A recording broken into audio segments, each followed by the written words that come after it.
ডোমকল পৌরসভার ২১ নম্বর ওয়ার্ডে এক ঝাঁক নেতা ও নেত্রীদের উপস্থিতিতে ডোমকল বিধানসভার মাননীয় বিধায়ক ও পৌর প্রশাসক জাফিকুল ইসলাম মহাশয়ের নেতৃত্বে অনুষ্ঠিত হল বস্ত্র বিতরণ ও কর্মী সভা।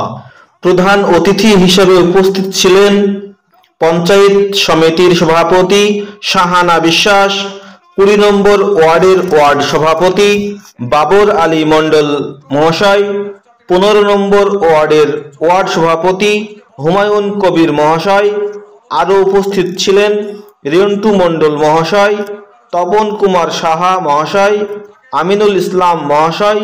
অনুপস্থিত ছিলেন ২১ নম্বর ওয়ার্ডের কাউন্সিলর বিল্লাল হোসেন মহাশয় ও সভাপতি শাহাবুদ্দিন মণ্ডল মহাশয়। বক্তাদের অগ্নিঝরা বক্তব্যের মধ্য দিয়ে প্রকাশ পেল অন্তর্দ্বন্দ্ব ও কলহ বিবাদ।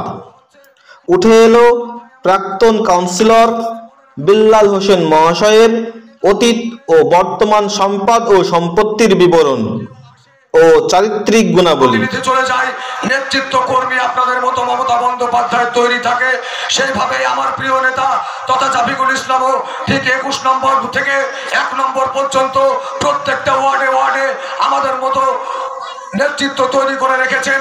আগামী বিধানসভা বা পৌরসভা নির্বাচনে সেটা মানুষকে দেখিয়ে দেওয়া হবে। সরকারটা মমতা বন্দ্যোপাধ্যায়ের আছে, সেই সরকারের বিধায়ক জাফিকুল ইসলাম আছে। আপনাদের নির্বাচনে, আপনাদের ভোটে, আপনাদের দ্বারাই জাফিকুল ইসলাম এমএলএ হয়েছে। জাফিকুল ইসলাম মাথা নত করলে, জাফিকুল ইসলামের কর্মীরা মাথা নত করলে আপনাদের কাছে করবে, দমকলের কয়েকটা ১২টা ভোটারের কাছে করবে না। এটা আপনারা মনে রাখবেন।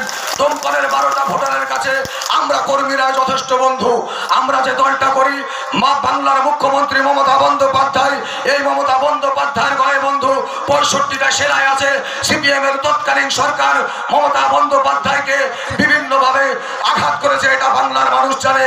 আজকে আমি যে পিঁপড়েপুরিতে দাঁড়িয়ে বক্তব্য রাখছি, এই ৭ নম্বর অঞ্চলেই তৎকালীন সময় অঞ্চল ছিল।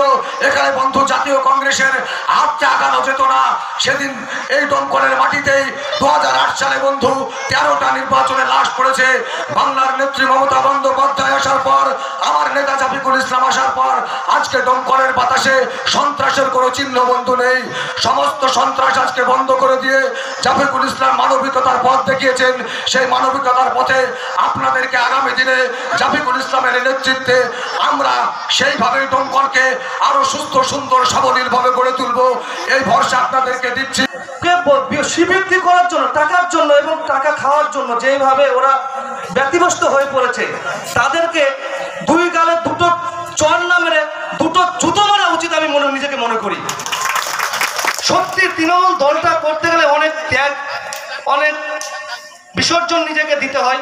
এই দলটা করতে গিয়ে আমার নেতা অভিষেক ব্যানার্জি, আমার নেত্রী মমতা ব্যানার্জি কিভাবে আপনাদেরকে সঙ্গে নিয়ে সংগ্রাম করে ১৯৯৮ সালে দলটাকে তিলে তিলে করে আজ ৩৪ বছরের বামপন্থী সরকারকে রাইটার্স থেকে ফেলে আপনার এই রাজ্যে একটা সুশাসন ক্ষমতা নিয়ে এসছে, তার জন্য আপনাদের কৃতিত্ব কম নেই। কিন্তু আজ আমরা দমকলে দেখছি বড় বড় হুনু এক জায়গায় হয়ে ওরা মনে করছে নিজেকে অনেক কিছু মনে করছে। হ্যাঁ, আদৌ কিছু তারা কিছু না, সব কাজ করা একটা।